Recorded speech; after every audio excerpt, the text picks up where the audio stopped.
Tonight we're hearing from a 29-year-old man from Alpine who's sharing his story of survival.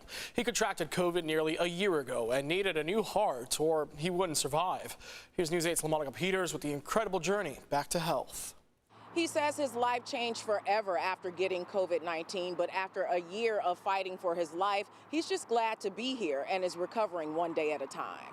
I tested negative by the end of that 6 weeks that I was in the hospital the first time. But by then, the virus had already done its thing to my heart. Dominique Hill is a former athlete and says he thought he was in the clear after beating COVID-19 late last year.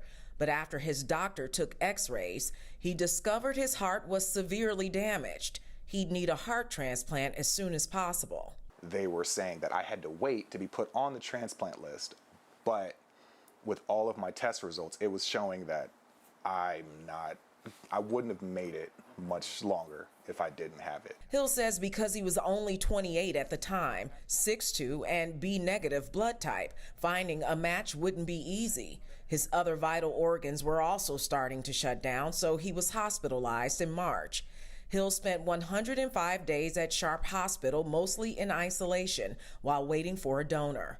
Miraculously, he found a donor in June, received the heart transplant, and is now recovering.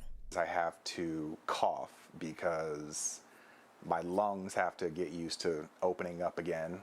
And even with that exercise, I still had a collapsed lung on my right side that happened. So I had to get incubated for that, for it to reinflate.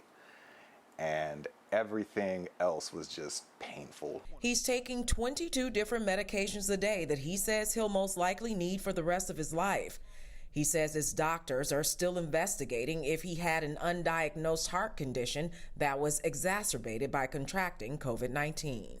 Hill says by law he's not allowed to know who his donor is for at least a year, but if the donor's family is open to meeting him, he's looking forward to doing it.